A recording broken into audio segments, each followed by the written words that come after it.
नमस्कार, मैं वानी अनंत और आप देख रहे हैं हुंकार 24/7। अभी हम मौजूद हैं दिल्ली के बदरपुर में और यहाँ पर हमारे साथ एज अ गेस्ट खास चर्चा में मौजूद हैं। जी नमस्कार सर, आपका बहुत बहुत स्वागत है। पहले आपके बारे में थोड़ा सा जानना चाहूँगी। मेरा नाम महेश अवाना है और यहाँ के क्षेत्र के लोग तो जानते ही हैं, बाकी बहुत से हमारे जो दिल्ली वासी हैं या हरियाणा, राजस्थान, यूपी और कई स्टेटों में मतलब लोगों से काफ़ी अच्छा मेरा संपर्क है और काफ़ी करीब अब तो 20 साल से ज़्यादा हो गए राजनीति में, समझो 25। कौन सी पार्टी से आप रहे हैं राजनीति में? पार्टी पहले मैं कांग्रेस में था और बदरपुर ब्लॉक का मैं अध्यक्ष रहा यूथ का। उसके बाद महरौली ज़िले में यूथ का अध्यक्ष रहा और उसके बाद में फिर एक टाइम ऐसा आया कि मैं जब पार्षद बना तो मैं कांग्रेस की टिकट का दावेदार था, लेकिन कांग्रेस ने टिकट किसी और को दे दिया और मैंने कांग्रेस से मेरा जो है मन थोड़ा हल्का हो गया कि मेहनत करने के बाद भी जब मेहनतकश व्यक्तियों को सम्मान नहीं मिलता तो वो दूर हट जाते हैं। तो मैं उसमें से हट के फिर मैंने एनसीपी से मैंने यहाँ चुनाव लड़ा 2007 में। उससे पहले भी मैंने एक चुनाव लड़ा एनसीपी से ही, लेकिन उसमें मैं हार गया था। लेकिन मुझे वोट का जो था वो मेरे को करीब 9000 वोट उस टाइम मिला और आदरणीय रामवीर सिंह बिधूड़ी जी, पप्पी अपना हाँ यहाँ पे राजेश पप्पी उनके साथ थे, तो उनको करीब मेरे से 500-700 वोट ज़्यादा मिला था। तो इस तरह से मैं जब चुनाव लड़ा और दूसरी तरफ मेरे राम सिंह नेताजी थे और उनके साथ हेमचंद गोयल जी चुनाव लड़े थे। अभी आप कौन सी पार्टी से हैं? अभी मैं बीजेपी में हूँ। बीजेपी से हैं, ठीक है, यहीं पे बात साफ होती है, बीजेपी से। तो आप सर जो एक मुद्दा यहाँ पर लेटेस्ट अभी हम लोगों के बीच भी गए थे इस मामले पे चर्चा करने। मामला ये था कि लोगों को जो है घर की पक्की रजिस्ट्री पर वादा किया जाता है कि रजिस्ट्री मिलेगी, उस पर एक राशि थोड़ा सा अमाउंट भी लिया जाता है, किसी से 940, किसी से 950, किसी से 1100, अलग अलग अमाउंट है। तो वो राशि ली गई है, ठीक है, लेकिन दूसरे ही तरह से एक बात सामने आती है कि वो जो है पैसा जो लिया गया है नेताओं द्वारा वो किसी काम का नहीं है और रजिस्ट्री भी है जो लोगों को वो नहीं मिलती है।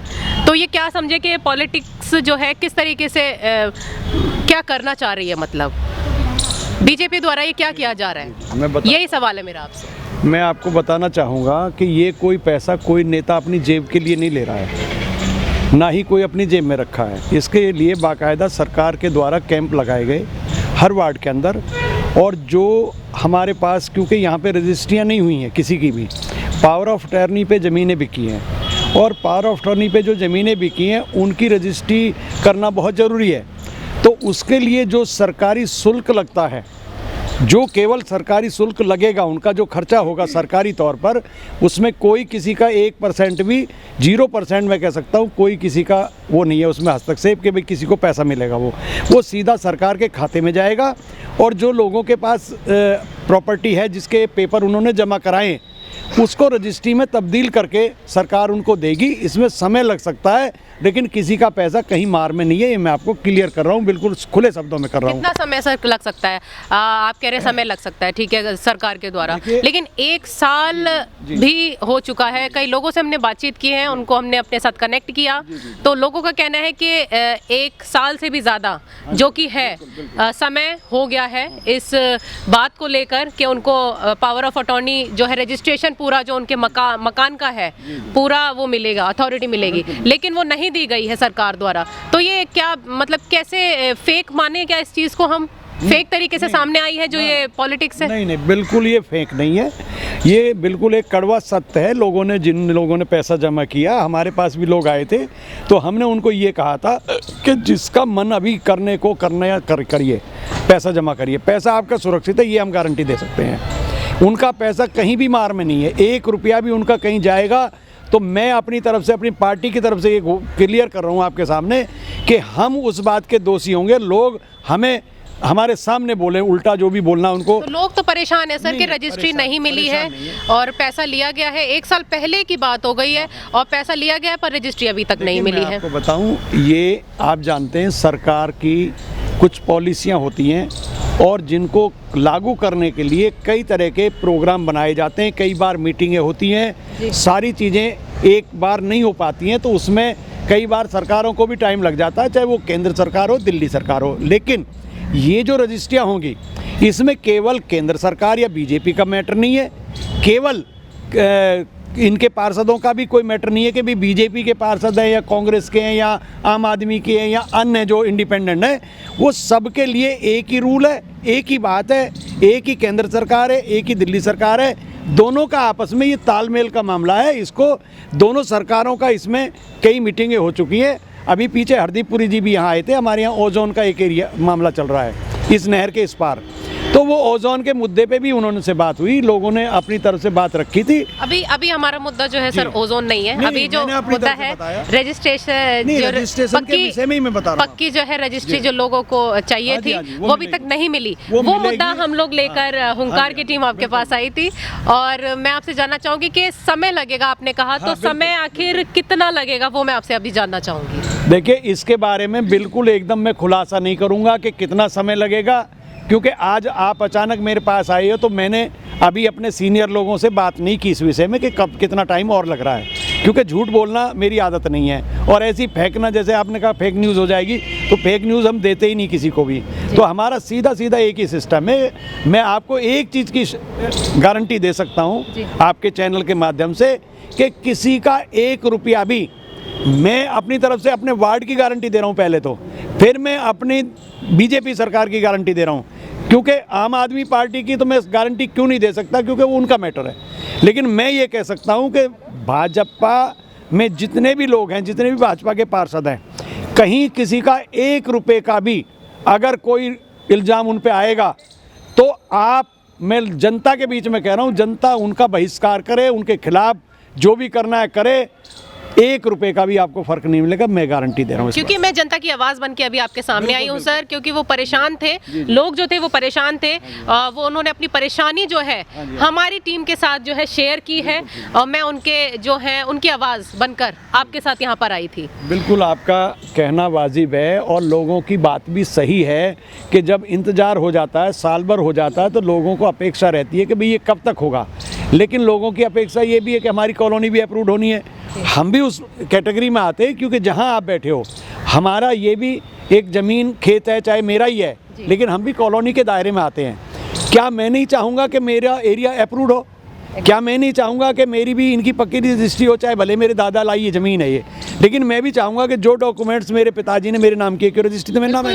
लोग जो है अपनी जमा पूंजी पूरी लगा देते हैं एक मकान को अपने नाम करने के लिए, कि वो हमारे नाम से जाना जाए कि ये हमारा घर है।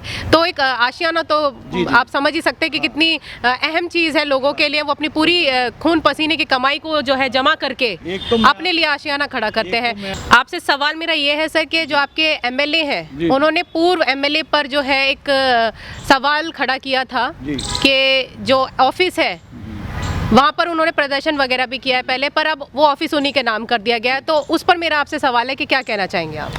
मैं आपको ये जानकारी देना चाहता हूँ, जिस समय रामवीर सिंह विधुड़ी पहले विधायक थे 2003 से लेकर 8 तक, उस समय ये जहां आप ऑफिस बता रहे हैं MLA का, ये बारात घर चौधरी चरण सिंह जी के नाम से, कुछ हमारे वहाँ जाट भाई रहते हैं उस एरिया में, उनके लिए और उनके साथ में और भी बहुत से लोग हैं, उन्होंने बात रखी थी कि जी हमारे लिए भी एक छोटा सा बारात घर बनाओ। तब यहाँ पे जगह बहुत ज़्यादा नहीं थी। अब जो बारात घर सामने बना है, ये जगह मिट्टी का भराव इसमें करके इसको निगम भर रहा है, दिल्ली नगर निगम की तरफ से इसका भराव हो रहा है, और ये काफ़ी बड़ी ज़मीन है। उस समय बहुत सकरी ज़मीन थी और छोटी ज़मीन थी, उसको लेकर के जब इसमें पूरे MLA ने ऑफिस बना लिया था, तो बहुत सारे लोग वहाँ के आए थे जिनको ये बारात घर सौंपा गया था कि भाई आपके लिए ये बारात घर है। तो उसमें जब कब्जा था, और नया बारात घर उस समय बना नहीं था, सच्चाई जो है, जब बारात घर बना नहीं था और उसमें कब्जा हो गया था, तो लोग कहाँ जाएं अपना फंक्शन करने के लिए, इसलिए उनके खिलाफ उस टाइम प्रदर्शन किया था। बाद में जब नया बारात घर को ही ऑफिस में तब्दील किया, हाँ जी, वो बारात घर था चौधरी चरण सिंह जी के नाम से, जो हमारे बहुत देश के प्रधानमंत्री रहे हैं और किसानों के मसीहा रहे हैं। अभी उनका जन्मदिन भी था पीछे, आपने सारा देखा होगा अभी। तो उनके नाम पे जो बारात घर था उस पे एमएलए ने कब्जा कर लिया था, पूरे एमएलए ने उसको खाली करवाने के लिए प्रदर्शन किया था। उसके लिए लोग जो बिधूड़ी जी के साथ जुड़े थे वो आए थे कि जी आपने बारात घर हमारे लिए जो बनाया था उस पे एमएलए ने कब्जा कर लिया, उसको खाली कराओ। तो उस समय फिर एमएलए ने दूसरे बारात घर की जो आधारशिला रखी, नींव रखी, तो उनके समय में वो थोड़ा तैयार भी हो गया था। जो सच्चाई है उसको कहना चाहिए। वो जब बारात घर बन गया तो उसके खिलाफ हमारा कोई हस्तक्षेप रहा नहीं। अब क्या है कि वहाँ एमएलए का ऑफिस पहले था, तो जब वो जगह थी और बारात घर लोगों को दूसरा मिल गया तो एमएलए ऑफिस पहले भी था, तो उन्होंने कहा इसको एमएलए ऑफिस में ही हम फिर रख दें। जो और मान लो आज बिधूड़ी जी है, कल बिधूड़ी जी बने, चाहे कोई और बने, तो उसके लिए वही ऑफिस जो है वो जगह जो है यूज की जाए जी। एक सवाल मेरा भी और है आपसे सर, आखिरी में जाते जाते आपसे एक सवाल और रखना चाहूंगी। सवाल ये है कि हमने अभी आते आते हम जब आप तक पहुंच ही रहे थे तो बीच में हमने कुछ पोस्टर्स देखे, उन पर हमारी नजर गई, क्योंकि हम आप जैसी हस्ती से मिलने आ रहे थे तो लाजमी है कि इधर उधर नज़र तो जाएगी ही कि आप तक पहुंचने के लिए। अगर नज़र जाती भी है तो वो हम देखते पोस्टर पर कुछ अलग तरीके की चीज़ हमें दिखी कि टाइगर अभी जिंदा है। तो इसका क्या मैं मतलब देख के मतलब मैं क्या आपसे ही पूछना चाहूँगी कि वो ऐसा क्यों लिखा गया है पोस्टर पे, ये टाइगर अभी जिंदा है, तो इसका क्या मतलब है? पहले तो मैं आपको बात ये कहना चाहूँगा, आपने कहा कि हस्ती, मेरी अगर कोई हस्ती है तो समाज के आशीर्वाद से है और समाज के ही लिए मैं जीता हूँ और समाज के लिए ही मैं जिंदा हूँ आज, ये समझ लीजिए आप। तो उसका मतलब ये है सीधा सीधा, उसका लिखने का मेरा तात्पर्य ये था कि कुछ एक तो हट के बात होनी चाहिए और कुछ लोगों को संदेश जाना चाहिए। मुझे 2017 में जब मेरी पत्नी पार्षद के लिए नॉमिनेशन था 3 तारीख को 2017 में, तो 2 तारीख को मुझे प्रॉब्लम हुई और उस प्रॉब्लम में जब मैं एडमिट हुआ तो बहुत ज़्यादा मेरी हालत ख़राब हो गई और मुझे पता चला कि मेरा लीवर डैमेज हो गया किसी फूड पॉइजनिंग से। कूटू का पराठा खाया था, उसकी वजह से कुछ फूड पॉइजनिंग हो गई, तो मेरा लीवर उस टाइम करीब 40-45% डैमेज हो गया था। तो मैं काफ़ी दिन से दवाइयों पे चल रहा था। उसके करीब 4-5 महीने बाद यानी 18 मई को मेरी मिसेज ने पार्षद जीत गई थी, 50% वोट से जीती, मैं भी पहले 50 से जीता, बाकी सब 50% में थे। तो जब हम जीत गए थे तो मैं जिस टाइम चुनाव चल रहा था तो मैं वोटिंग से 2 दिन पहले ही हॉस्पिटल से आया था, लेकिन लोगों ने इज्जत दी, मान सम्मान दिया, इसीलिए मैं कह सकता हूँ मैं हस्ती हूँ तो उनकी वजह से हूँ। तो मेरी मिसेज को जिताया उन्होंने और जीतने के बाद 18 मई को उनका वो थिया शपथ थी टाउन हॉल में, सिविक सेंटर में। उसके बाद में सितंबर महीने में मेरी मिसेज को कैंसर डिक्लेयर हो गया 4th स्टेज पे, और 4th स्टेज पे होने के बाद उनका बहुत बड़ा ऑपरेशन हुआ। मैं बीमार चल ही रहा था, उसके बाद उनको कैंसर हुआ और कैंसर के लिए बहुत ज़्यादा मुझे मेरी मिसेज को संघर्ष करना पड़ा और उस लड़ाई में भी मैं जीता और समाज के आशीर्वाद से आप जैसे सब, चाहे उसमें कोई इतना था चाहे कोई बहुत बड़ा था, और भगवान सब मिलके जिंदगी की जंग जो आपने लड़ी है इतनी मुश्किल से, अपनी भी और अपनी वाइफ की भी, तो उन चीजों को मद्देनजर रखते हुए आपने जो है ये पोस्टर बनवाए हैं। एक शब्द रह गया मेरा, और जो टाइगर जिंदा है वो उसी के लिए आपने जो यूज किया है जी। और क्या कहना चाहते हैं? मैं उसी के लिए बता रहा हूँ। तो मेरा 15 मार्च को ऑपरेशन हुआ था 2021 और मुझे 6 महीने का डॉक्टरों ने परहेज बोला था और उसके बाद मैंने 6 महीने की बजाय 8 महीने का परहेज किया। तो मैं 8 महीने लगातार बेड पे रहा और मैं दीन दुनिया से कट गया था। भले ही मैं थोड़ा बहुत देखता था टीवी वगैरह में हल्का फुल्का, लेकिन मैं बिल्कुल एकदम अलग हो गया था। तो मुझे जो प्यार करते हैं वो तो मेरे साथ थे ही, लेकिन आप समझो कि वो जो लोग बहुत ज़्यादा प्यार करते थे, जो बहुत ज़्यादा प्यार करते थे, उनको लगता था कि अब तो हो गया काम, अब तो गया।